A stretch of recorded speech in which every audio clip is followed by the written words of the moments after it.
I'm gonna wanna tell you something about that. I'm gonna wanna tell you something about that. Gonna wanna tell you something about that. That's a kind of puzzle, and that's a kind of contraction that's for you.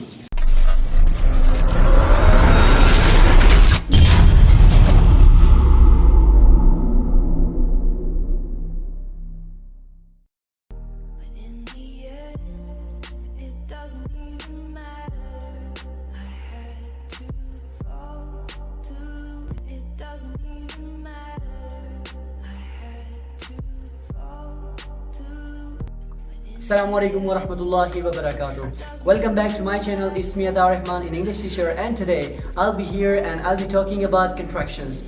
So guys, you all know that contractions are really important in English language, and especially if you want to speak a good English, and if you want to be a fluent speaker of English language, and if you want to impress people with your speaking style, then contractions are really important, and you have to speak English with contracted forms. Guys, first of all, we should know that what is a contractions form and what are contractions basically for. So contractions are called when two or more than two words are combined together and they make a single sound. So that's called contractions. Contractions means to connect the words, to contract some of the words together and to make a single sound of that. So that's basically called contractions. So in English language we have a lot of contractions, and they are used a lot, especially by European people and by people from England and America, and of course from Australia and Canada. But here in Pakistan we don't even know that how to use contractions, and we don't know that how contractions actually works. So contractions are sometimes called informal in English language, but not all the time. Sometimes they are called really good in English language. Like for example, we have a lot of contractions, like for example wanna, gonna, and a lot of more things. So these contractions, if you use in your spoken English, then your English will be called a very high class English. So otherwise, if you speak very simple English, like for example, I'll give you some examples of that too. For example, there is a person who always says, today I want to go there, and this is something really good, and that is a boy. Like this kind of English is called without contractions. This is not a contracted English, so this is not always heard.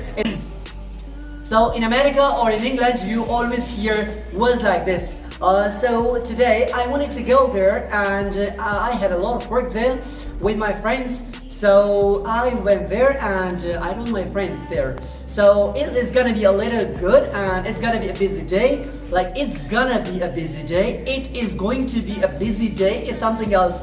That's without contractions. So here contraction is, it's gonna be a busy day. Wow, that looks really great. Like for example, let me give you another example, and that is, do you want to go there? Do you want to go there? This is something without contraction. This is, I can say, the Pakistani accent that we have, but the contracted accent that we have is, do you want to go there? Do you want to go there? That's something that looks great, and that sounds more native. So if you want to speak more native, and if you want to sound British or American, but whatever that's native, then you have to use contractions in your English spoken skill. And let me give you some more examples in that. For example, if I say, is he busy? Is he busy? That's very simple English, and you don't always hear these kind of things in America. There you might hear, is he busy? Like, is he busy? Like this is something you might not understand when you listen or hear it for the first time. The reason is that you're not familiar with the words and with the sounds, with these contractions. So if you want to speak good English, and if you want to improve your speaking skills, and if you want to take up your English to the next level, then contractions are specially for you, and you don't need to quit contractions. Contractions are not the things that you can give up on that. So contractions must be used.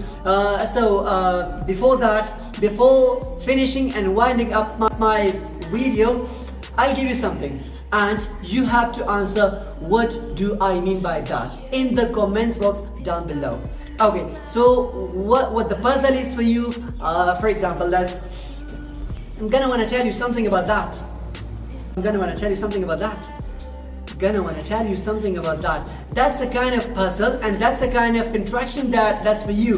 If you know what does that stand for, so don't forget to write it in the comments box down below. So I'll see you guys in my next videos. Till then, take a break. Have a good day. Stay tuned.